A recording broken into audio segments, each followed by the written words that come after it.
आपका जो सवाल है, आपने पूछा कि नए साल के मौके से जो मुबारकबादी पेश करते हैं लोग, इसके हवाले से मतलब क्या हुक्म है, शरीयत में देना चाहिए या नहीं देना चाहिए। तो मैं सबसे पहले आपको बताना चाहूँगा, आप 2-4 मिनट हमारी बात को सुने। इस हवाले से इंशाअल्लाह आपको पूरी बात समझ में आ जाएगी और इंशाअल्लाह वाज़ेह भी हो जाएगा इस मसले के हवाले से। सबसे पहले आपको ये समझना है कि कुरान पाक में अल्लाह रब्बुल इज़्ज़त ने फरमाया व अम्मा बिनिअमति रब्बिका फहद्दिस, ये 30वें पारे की आयत मुक़द्दसा है। इसमें अल्लाह रब्बुल इज़्ज़त ने कहा अपने रब की नेमत का खूब खूब शुक्रिया अदा करो। जब इस उन्वान पे आप गौर करेंगे कि अल्लाह की जानिब से हमारे लिए नेमत क्या है, तो आप जिस गांव समाज में रहते हैं, बड़े अमन व अमान के साथ और सलामती के साथ ज़िंदगी गुजार रहे हैं, तो मेरा मानना यह है कि ये भी अल्लाह रब्बुल इज़्ज़त की जानिब से आपके लिए नेमत है, तोहफ़ा है। और हमारे हाथ में ख्वाजा मोइनुद्दीन अजमेरी हुजूर बड़े पीर गौसे आज़म रज़ी अल्लाह ताला अन्हो का दामन है, तो ये भी समझ लीजिए अल्लाह रब्बुल इज़्ज़त की जानिब से हमारे लिए नेमत और तोहफ़ा है। और हम मुस्तफ़ा जान रहमत सल्लल्लाहु ताला अलैहि वसल्लम की उम्मती हैं, ये भी हमारे लिए जो है समझ लीजिए अल्लाह की जानिब से नेमत है। अब हमारे घर में औलाद जन्म ले तो ये भी अल्लाह की नेमत, और हमारे पास घर मकान दुकान कारोबार है तो ये भी अल्लाह रब्बुल इज़्ज़त की जानिब से नेमत है। आप गौर करेंगे, मान लीजिए घर में खाने के लिए बैठते हैं तो आपके सामने में प्लेट में खाना धरा होता है और आप खाने के लिए बैठ गए हैं, तो खाने से पहले आपको ज़रूर गौर करना चाहिए कि कोई है जो पूरी कायनात का पालनहार है, जो हमें खाना खिला रहा है। जब उस खाने पे आप गौर करेंगे और ये सिचुएशन आपकी निगाहों के सामने होगा तो बिल्कुल आप अल्लाह रब्बुल इज़्ज़त का शुक्रिया अदा करने पे मजबूर हो जाएंगे। हमारे पास 2 आँखें हैं, ये भी अल्लाह की जानिब से हमारे लिए नेमत है। हमारे पास 2 कान हैं, चखने के लिए ज़ुबान है, चबाने के लिए दांत है, दोनों हाथ सलामत हैं, दोनों पैर है, जिस्म के आज़ा हैं, बॉडी का हर पार्ट्स है, तो ये सब अल्लाह रब्बुल इज़्ज़त की जानिब से नेमत है।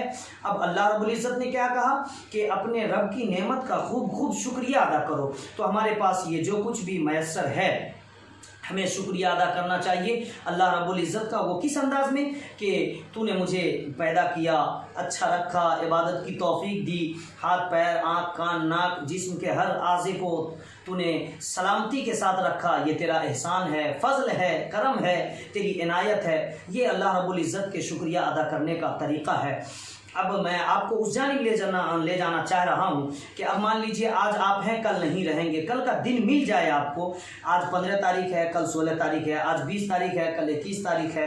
अब तक जो है ज़िलहिज्जा की 29 तारीख थी, अब मगरिब बाद से जो है एक मुहर्रमुल हराम की तारीख हो गई और मुहर्रमुल हराम का महीना शुरू हो गया, चाँद भी नज़र आ चुका है। तो अब ये समझ लीजिए अल्लाह रब्बुल इज़्ज़त की जानिब से तोहफ़ा है और अल्लाह रब्बुल इज़्ज़त ने खुद ये कहा इस नेमत पे आपको शुक्रिया अदा करना चाहिए, बिल्कुल कर सकते हैं। तो मुबारकबादी भी पेश करने के लिए जो है हमारे उलमाए कराम ने और दीगर मुफस्सिरीन इज़ाम ने जो कुतुब में लिखे हैं, किताबों में जो दर्ज हैं बातें, उससे यही समझ में आता है कि मुबारकबादी पेश कर सकते हैं। हमारे मुहर्रमुल हराम के महीने में क्या, आप जो है जनवरी के महीने में भी जो 1 जनवरी में लोग जो है मुबारकबादी पेश करते हैं नए साल के एतबार से, तो वहाँ भी आप मुबारकबादी पेश कर सकते हैं, इसमें कोई कबाहत नहीं है। हाँ, अलबत्ता ये है कि जो गलत रस्म व रिवाज हैं जिसको अंजाम देते हैं अक्सर व बेशतर जो है दुश्मन लोग, बदमज़हब लोग, उन चीज़ों में शामिल नहीं होना चाहिए या उस रंग में नहीं रंगना चाहिए और ढालना चाहिए अपने आपको। बाकी आप मुबारकबादी ज़रूर पेश कर सकते हैं कि हमें अगला दिन मिला, अगला नेक्स्ट डे या नेक्स्ट मंथ या नेक्स्ट ईयर जो हमें हासिल हुआ, अल्लाह रब्बुल इज़्ज़त का करम है, हम खूब खूब इबादत करेंगे, फातिहा दिलाएंगे या जो है फिर जो है अपने पड़ोसियों का हक अदा करेंगे और हम एक दूसरे के मुसलमान के साथ अच्छा सलूक करेंगे, बर्ताव करेंगे। तो इस एतबार से आप शुक्रिया अदा कर सकते हैं गलत रस्म व रिवाज में ना जाते हुए।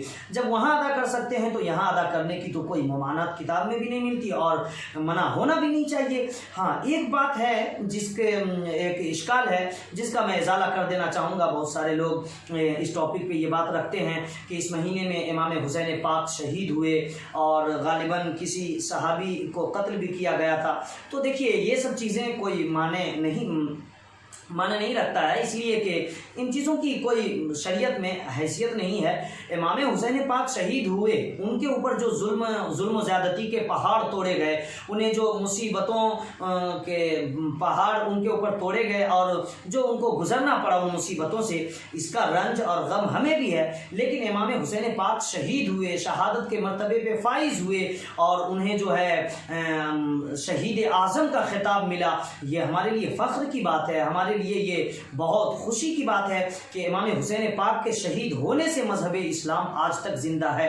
और मैं आपको ये बताना चाहूँगा कि इमाम हुसैन पाक करबला के मैदान में शहीद हुए पूरे अहलो अयाल और ख़ानदान और कुंबे के साथ। इसका मतलब ये नहीं है कि उनका कुंबा कुर्बान हो गया तो वो मर गए, दुनिया से मिट गए, नहीं। इमाम हुसैन पाक अपने पूरे कुंबे के साथ शहीद होकर, वो तो बिल्कुल जिस तरह आदमी बाहयात होता है उससे भी वो ज़्यादा मतलब उन्हें अच्छी ज़िंदगी नसीब हो गई, जिंदा व जावेद हो गए और वो कल क़यामत तक के लिए ज़िंदा हो गए इमाम हुसैन पाक। और उनके शहीद होने से, बल्कि ये कह लीजिए तो उन्होंने अपना खून पिलाकर मजहब इस्लाम के पेड़ पौधे और दरख्त को हरा किया है।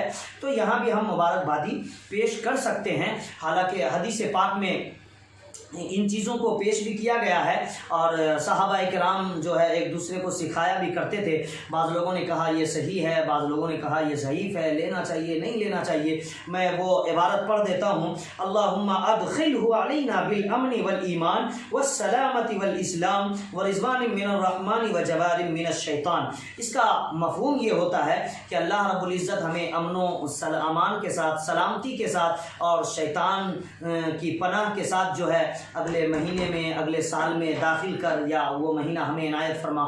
तो इस तरह से अगर मान लीजिए कि ये ज़ईफ़ ही हो या इस पे जो भी उलमा इकराम कह रहे हों, हम उन चीज़ों को अगर बैकग्राउंड में रख दें, फिर भी कम से कम ये बातें तो अच्छी है। हमारे एतबार से हमारा ख्याल ये है कि इन चीज़ों को लेकर हम दुआएँ कर सकते हैं, एक दूसरे को मुबारकबादी पेश कर सकते हैं और इसमें कोई ममानात और कोई कबाहत नहीं मिलती है। इसलिए मैं ये कहना चाहूँगा कि इस नए साल में या जनवरी के महीने में भी, जो अंग्रेज़ी महीने के एतबार से अब तक जो है 1441 चल रहा था, ये 1442 हिजरी शुरू हो चुका है।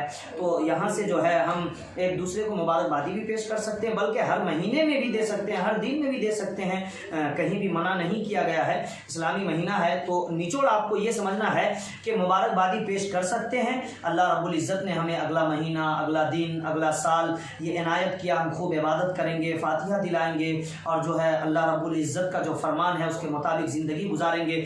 इस एतबार से हम जो है किताब व सुन्नत की रोशनी में फतवा वगैरह की कुतुब, मैं जिस ज़माने में पढ़ रहा था हमारे सामने भी एक फतवा आया था कि नए साल यानी जनवरी के हवाले से कि वहाँ मुबारकबादी पेश कर सकते। बिल्कुल मुबारकबादी पेश करने का मैंने खुद उस फतवे को रकम किया है, लिखा है, कर सकते हैं, लेकिन गलत रस्म व रिवाज से हट के तो मुबारकबादी हम पेश कर सकते हैं। और आज मुहर्रम की पहली तारीख़ आज मगरिबात से शुरू हो चुकी है, कल मुहर्रम की पहली तारीख़ होगी।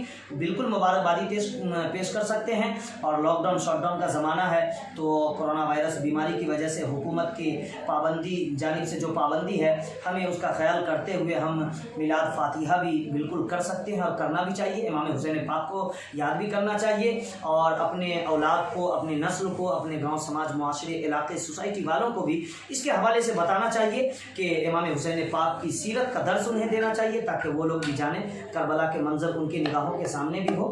उम्मीद करता हूँ कि आप इस मसले में बिल्कुल क्लियर हो गए होंगे कि मुबारकबादी पेश कर सकते हैं हर दिन, हर महीना और जनवरी, मुहर्रम उल हराम, हर एतबार से हमारे इस्लामी नए साल में भी बिल्कुल पेश कर सकते हैं और करना जायज़ भी है, इसमें कोई खबात नहीं है। शर्त यह है कि जो बदमज़हबों का रस्म व रिवाज है, गलत गाना, ढोल, ताशा, बाजा या पिकनिक वगैरह, उन चीज़ों से हट के हम अल्लाह रब्बुल इज़्ज़त का शुक्रिया अदा करते हुए बिल्कुल कर सकते हैं। इसलिए कि अल्लाह रब्बुल इज़्ज़त ने फरमाया, व अम्मा बिनिअमति रब्बिका फहद्दिस, अपने रब की नेमत का खूब खूब शुक्रिया अदा करो। और हमें बिल्कुल इसका इजहार भी करना चाहिए। और हम गौर करेंगे तो एक एक ज़र्रा ज़र्रा, छोटी छोटी चीज़ें बिल्कुल हमें अल्लाह, जिससे हम फ़ायदा हासिल करते हैं, जो हमें बेनिफिट्स देने का काम चीज़ें करती हैं, बिल्कुल अल्लाह रब्बुल इज़्ज़त की जानिब से ये वो सब चीज़ें हमारे लिए नेमत है, तोहफ़ा है, गिफ्ट हैं और हमें इस पर शुक्रिया अदा करना चाहिए। और अल्लाह रब्बुल इज़्ज़त की नेमत पे शुक्रिया अदा करने का मतलब उसका इजहार भी होना चाहिए। अल्लाह हाफ़िज़। अस्सलामु अलैकुम व रहमतुल्लाह।